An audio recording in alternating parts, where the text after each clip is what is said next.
Hello, this is Jess. This is chat session number 166, April 15th, 2018, Sunday night, around 11:30 p.m. I should have been at work at 10.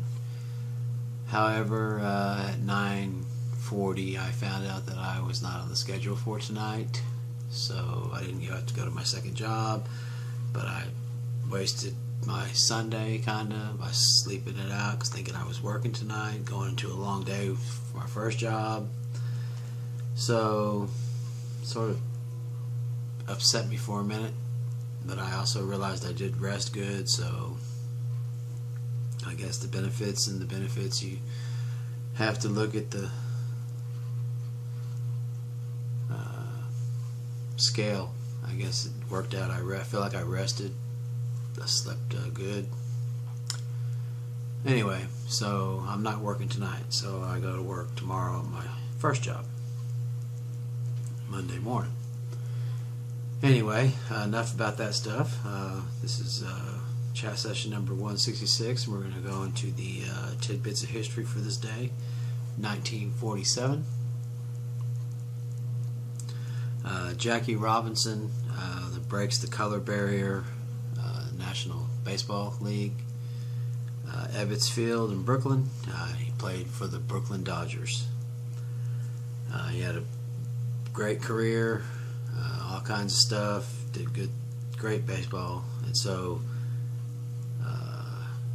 he had a lot of positive things happening, award-wise, different things. He was inducted to the Baseball Hall of Fame, first year running, our first year of eligibility. He was the first player, and still the only player, to have his number, which was number 42, retired by every team in the league. That's pretty wild.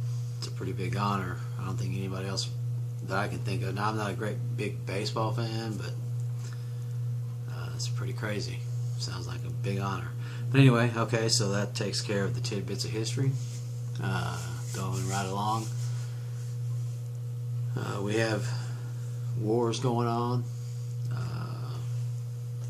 We have turmoil probably in every area of the planet. Threats of war everywhere.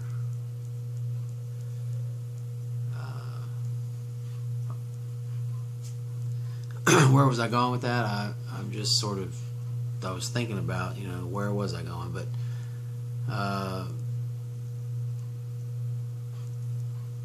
whether or not I think it's necessary, whether or not I think it's a bad decision to go to war. Unfortunately, it's started some kind of bombing in Syria.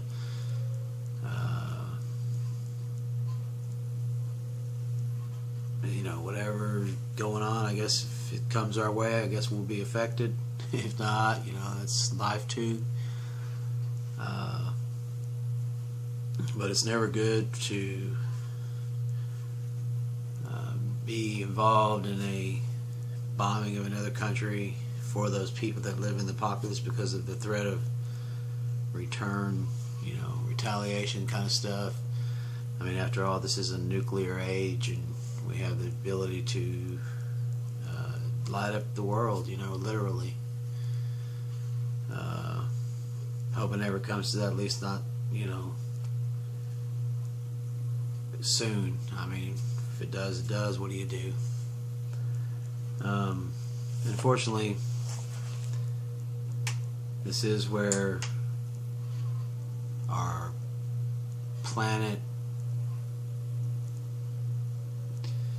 I don't know what the right word would be, our, the cohesion that holds all these people, that different races and stuff, we're lucky we haven't already annihilated ourselves through religion, through economics, through race. I mean, there's probably 27 million ways to find a reason to fight a war, but they're generally boiled down to money, religion, power, greed.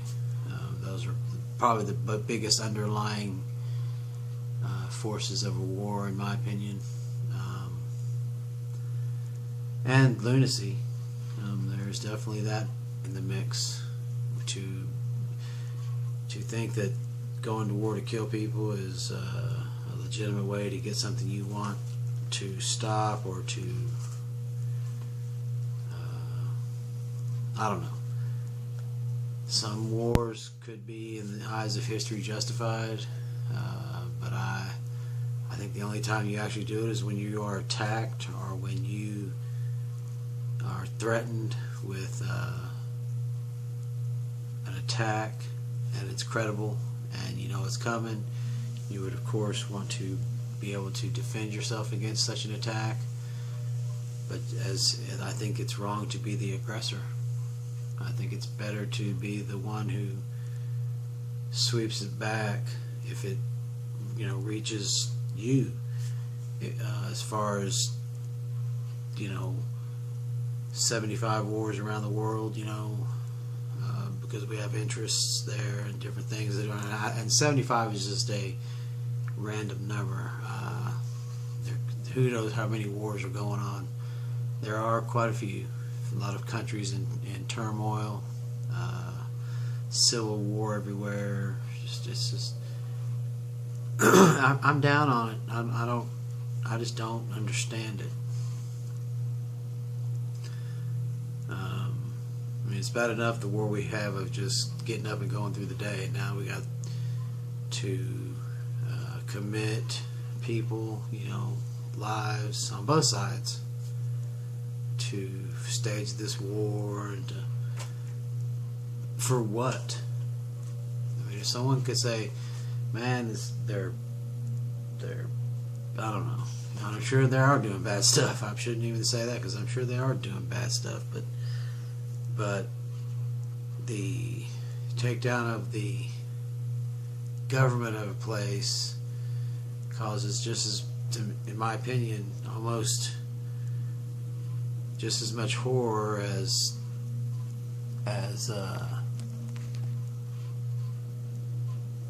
starting all over again with nothing, and wondering about food and water and a place to live.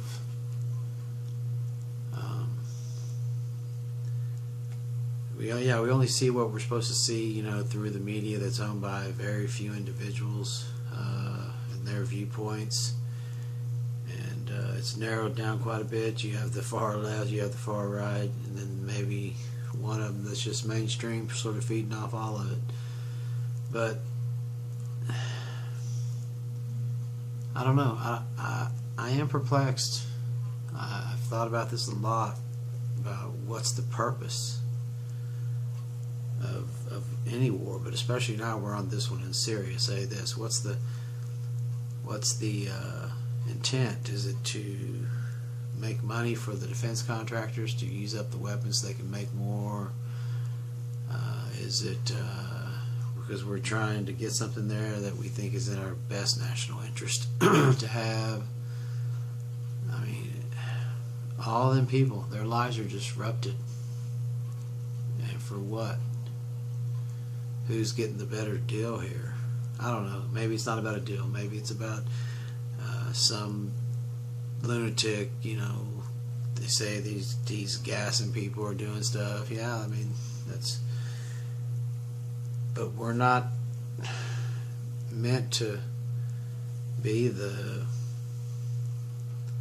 savior of the earth, in my opinion.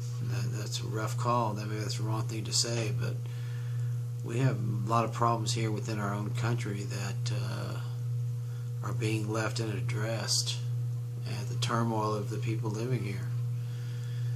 We have an unbalanced economic system, and it's tougher and tougher to pursue a business outside of this corporate layout, the structure. I mean, the fees that they've imposed on new starting businesses, the different things, it's insane. So that's being ignored. So the corporate structure is taking over the scheduled hours of our individuals, where they work at, how they work, what they do. And I think it's not a great thing for a country when the individuals that have a lot of talent can't operate unless they have a lot of money stockpiled, because it takes so much to get started, and then to take the time to get your name out there to do things without all the conflicts of the hostility, the buying power of the big corporate companies control what you would pay, because you're a smaller entity. The businesses decide they're going to charge you more because you don't buy as much as this guy over here, so it's an unfair business practice competition. I can go on and on about it. Maybe I'm just in a blah mood because I thought I was supposed to be working tonight, and it's bothering me that I didn't. But I wasn't told till I was going in to work. I keep going back to that. Sorry, it does bother me. I'm trying to let it go.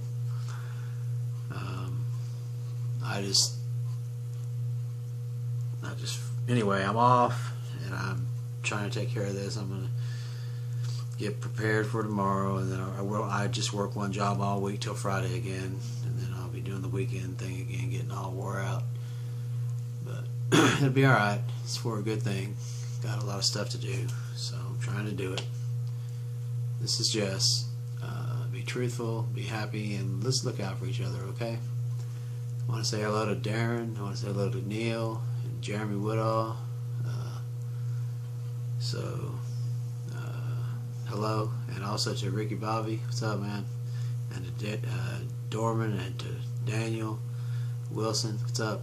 And say hello to my parents. Hey, Mom, Dad, what's up? Doing okay. Have a great Sunday evening. Bye.